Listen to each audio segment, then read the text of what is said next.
Hello students, myself Prasanna, your science teacher. Today we are going to study about structure of a flame. So we start with the activity, that is activity 6.6. इसमें क्या करना है आपको, एक candle लो, उसको lighten up करो, फिर उसके बाद एक ग्लास ट्यूब को एक पेयर ऑफ टोंग से होल्ड करो, फिर उसके एक साइड में कैंडल के फ्लेम के पास लाओ और दूसरे साइड में एक मैच स्टिक रखो, लाइटनिंग मैच स्टिक रखो। फिर आप क्या ऑब्जर्व करोगे? क्या आप एक फ्लेम ऑब्जर्व करोगे? व्हाट इज द इट, क्या ये क्यों ये फ्लेम प्रोड्यूस हुआ? Notice the that the wax near the heated wick melt quickly. जो वैक्स है, जो हीटेड विक के पास में जो वैक्स है वो जल्दी से ही मेल्ट होता है। तो ये आप एक्टिविटी में देख सकते हो। ये ग्लास ट्यूब को लाए और एक टोंग से इसको होल्ड किया, एक साइड में कैंडल फ्लेम के पास लाए और दूसरे साइड में हम एक लाइटनिंग मैच स्टिक लाए। तो ये है, देखा the substance which vaporise during burning give flames. अब हम पढ़े क्या अभी हम कि कौन सा ऑब्जेक्ट फ्लेम्स देते हैं? वो ऑब्जेक्ट फ्लेम्स देते हैं जो कि बर्न करते टाइम वेपराइज, मतलब एयर वाटर ड्रॉपलेट्स जो देते हैं वो ऑब्जेक्ट ही फ्लेम्स प्रोड्यूस करते हैं। फ्लेम्स वो ऑब्जेक्टिव प्रोड्यूस करते हैं जो कि बर्न करते समय वाटर वेपर या फिर वाटर ड्रॉपलेट्स प्रोड्यूस करते हैं। फॉर एग्जाम्पल केरोसिन ऑयल और मोल्टन वैक्स क्या है, विक में अपना राइस हो जाता है, थ्रू विक वो राइस हो जाता है एंड प्रोड्यूस, और वो वेपराइज भी हो जाता है ड्यूरिंग बर्निंग करते समय, वो वेपराइज भी हो जाता है और इसके वजह से फ्लेम्स भी प्रोड्यूस करते हैं। चारकोल जो कि वेपराइज नहीं होता, इसलिए उसमें फ्लेम्स भी नहीं प्रोड्यूस होता। एक्टिविटी 6.6 में हमने क्या देखा कि वेपर ऑफ द जो वैक्स का जो वेपर है वो ग्लास ट्यूब से बाहर आ रहा है, be the cause of flame produce, इसके वजह से ही फ्लेम प्रोड्यूस हुआ। और इसमें क्वेश्चन पूछा है कि इसके वजह से हुआ क्या, ऐसे क्वेश्चन पूछे तो इसकी वजह से हुआ। When a candle flame is study, एक कैंडल फ्लेम स्टडी हो, मतलब सही से वो फ्लेम जल रहा हो, उस टाइम क्या करना है, एक क्लीन ग्लास प्लेट या ग्लास स्लाइड एक into the luminous side of flame, luminous side of flame में क्या है, एक क्लीन ग्लास प्लेट या स्लाइड लाओ, फिर उसके बाद में hold it there with a pair of tong से उसको होल्ड करो 10 सेकेंड के लिए। फिर उसके बाद आप रिमूव करो, फिर आप लिखो कि आपने क्या उसको क्या ऑब्जर्व किया।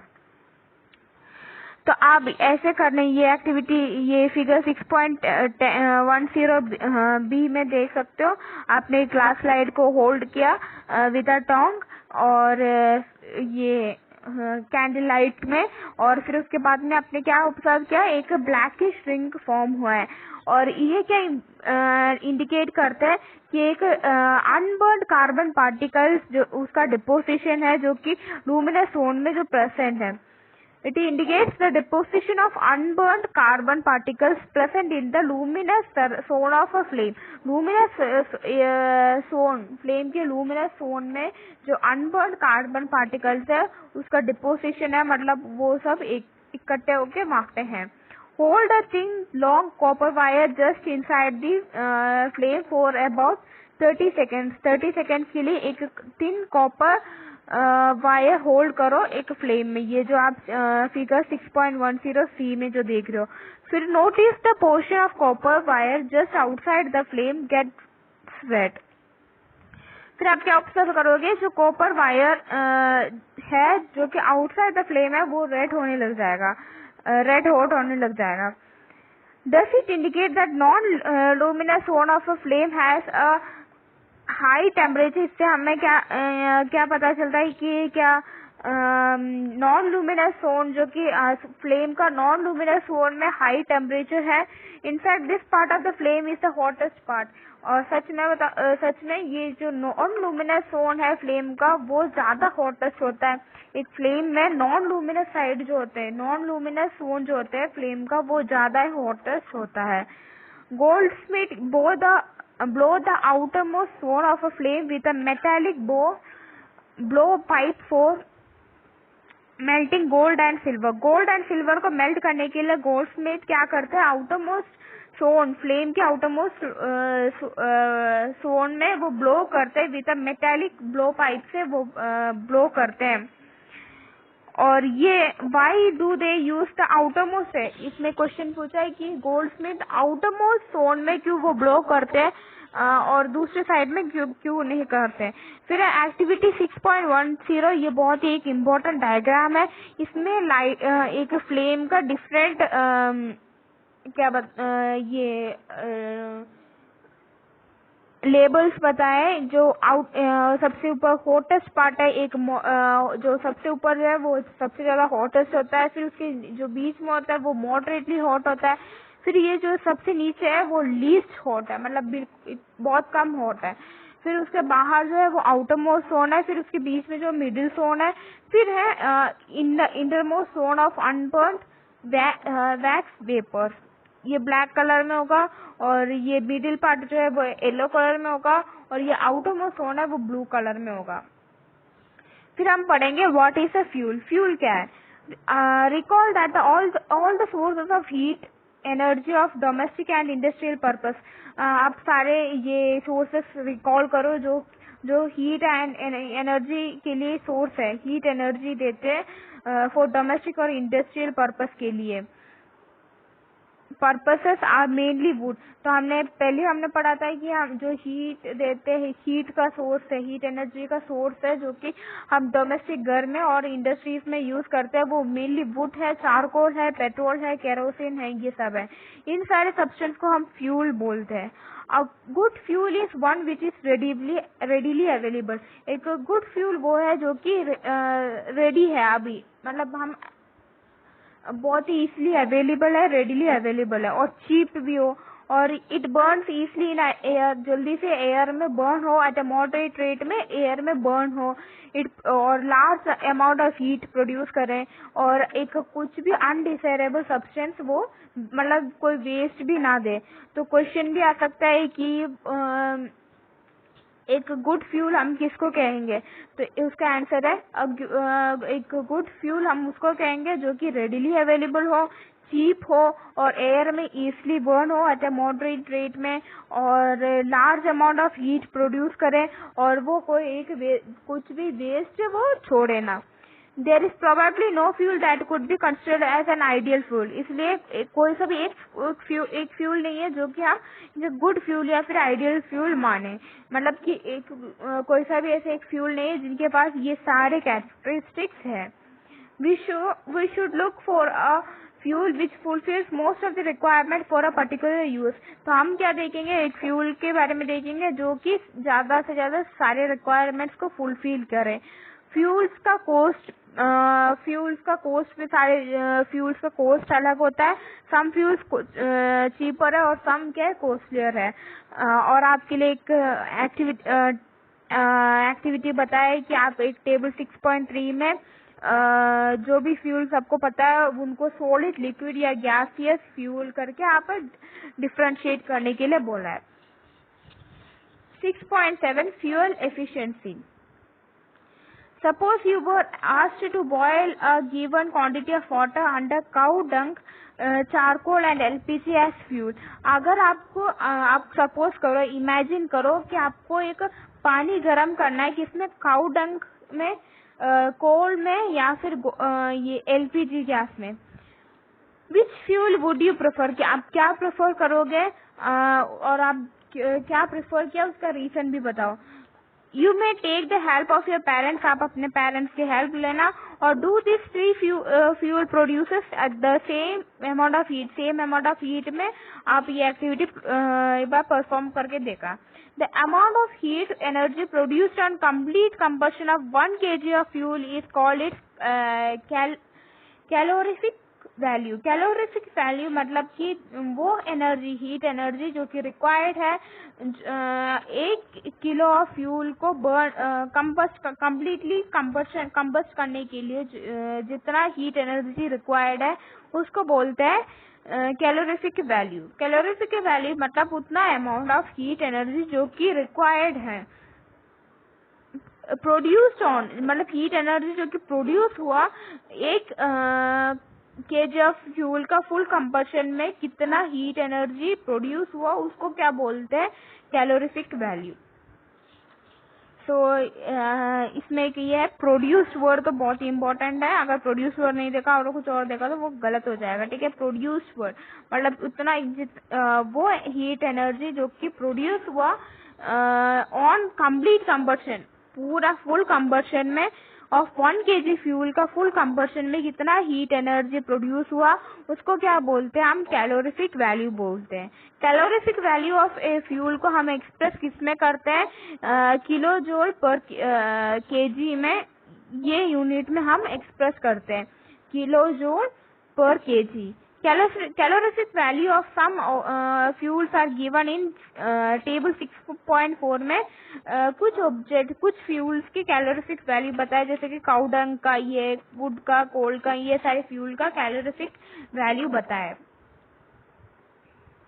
Then burning of fuel leads to harmful products, fuel को बर्न करने से हार्मफुल प्रोडक्ट्स भी फॉर्म होता है। द इंक्रीजिंग फ्यूल कंजप्शन की वजह से बहुत सारे एनवायरनमेंट में हार्मफुल इफेक्ट्स भी हुआ।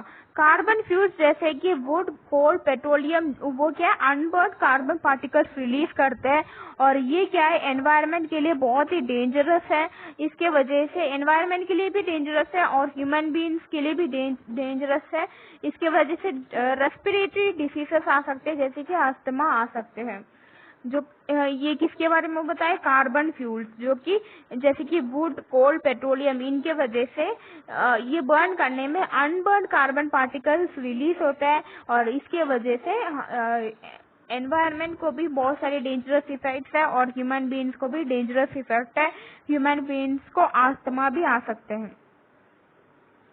Then incomplete combustion of this fuel gives carbon monoxide, अगर ये सही से कंबस्ट नहीं हुआ तो इससे कार्बन मोनोऑक्साइड रिलीज होगा।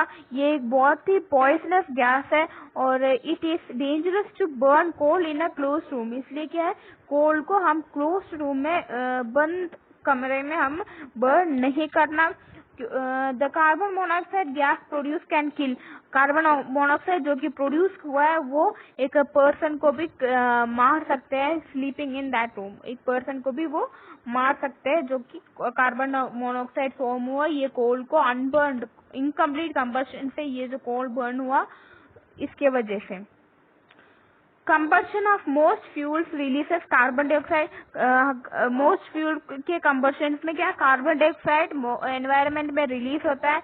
इंक्रीज ज्यादा कार्बन डाइऑक्साइड एयर में हो तो इस बिलीव टू कोज, इसके वजह से ग्लोबल वार्मिंग भी होता है। Burning of coal and diesel releases sulphur dioxide gas, coal और डीजल को बर्न करने में क्या रिलीज होता है, सल्फर डाइऑक्साइड रिलीज होता है। ये एक बहुत ही सफोकेटिंग और कोरोसिव गैस है। Petrol engine give of gaseous oxides of nitrogen, जो पेट्रोल इंजिन है वो क्या है gaseous oxides of nitrogen release करते हैं।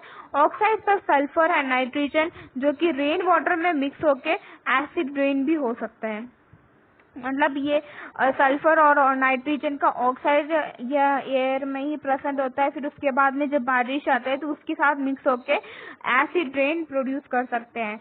इस रेन को हम क्या बोलते हैं, एसिड रेन बोलते हैं और ये बहुत ही हार्मफुल है क्रॉप्स के लिए, बिल्डिंग के लिए, सॉइल, इन सब के लिए बहुत ही हार्मफुल है ये एसिड रेन। आप इसके बारे में 7th क्लास में पढ़ चुका है। The use of diesel and petrol as fuels in automobiles is being placed by CNG. CNG मतलब compressed natural gas, इसमें क्या है ये डीजल और पेट्रोल को हम ऑटोमोबाइल्स में रिप्लेस किए किसने, सीएनजी ने। बिकॉज सीएनजी क्या है बहुत कम हार्मफुल प्रोडक्ट्स रिलीज करते हैं और वो भी बहुत कम अमाउंट में रिलीज करते हैं और सीएनजी एक बहुत ही क्लीनर फ्यूल है। तो सीएनजी एक क्लीनर फ्यूल है, इसके वजह से क्या है डीजल और पेट्रोल को अब ये सीएनजी रिप्लेस कर रहे हैं इन ऑटोमोबाइल्स में। अब एक ये है, फॉर सेंचुरीज वुड हम यूज करते थे डोमेस्टिक और इंडस्ट्रियल पर्पस में, अब हम वुड की जगह एलपीजी यूज कर रहे हैं। In many rural parts of the country अभी भी पीपल वुड को फ्यूल के जैसे यूज कर रहे हैं, क्योंकि वो इजीली अवेलेबल है और लो कॉस्ट में अवेलेबल है। इसलिए आज भी रूरल एरियाज में बहुत सारे पीपल क्या है वुड को यूज कर रहे हैं as a fuel. However burning of fuel के वजह से बहुत सारे स्मोक्स रिलीज होते हैं जो कि ह्यूमन बींग्स के लिए बहुत ही हार्मफुल है, और इसके वजह से रेस्पिरेटरी प्रॉब्लम्स भी प्रोड्यूस होते हैं। और ट्रीज जो कि ये वुड्स प्रोवाइड करते हैं, इसके वजह से बहुत सारे ट्रीज भी हम कट कर रहे हैं। Also trees provide us with useful substances which are lost when wood is used as fuel. Moreover, cutting of trees की वजह से डिफोरेस्टेशन हुआ है, और डिफोरेस्टेशन की वजह से एनवायरनमेंट में भी बहुत सारे हार्मफुल इफेक्ट हुआ है। ग्लोबल वार्मिंग क्या है? इस राइज टेम्परेचर राइज होना एटमोसफियर का, अर्थ का एटमोसफियर टेम्परेचर राइज होना, उसको क्या बोलते हैं? ग्लोबल वार्मिंग बोलते हैं।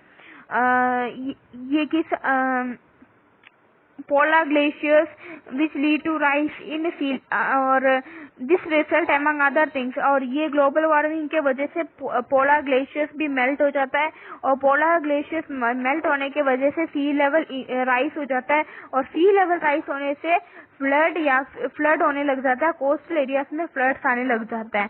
लो लाइंग कोस्टल एरियाज में इवन भी परमानेंटली समर्ज अंडर वाटर। इसके वजह से जो लो लाइंग एरियाज है, कोस्टल एरियाज है, वो पानी के अंदर भी जा सकते हैं। तो ये है ग्लोबल वार्मिंग का नेगेटिव इफेक्ट और उसका definition. So this chapter is over. I will give the homework through the WhatsApp group. I hope you all are studying it because exams are coming, so you have to study. If you have any doubt, you can contact me. Okay, bye students.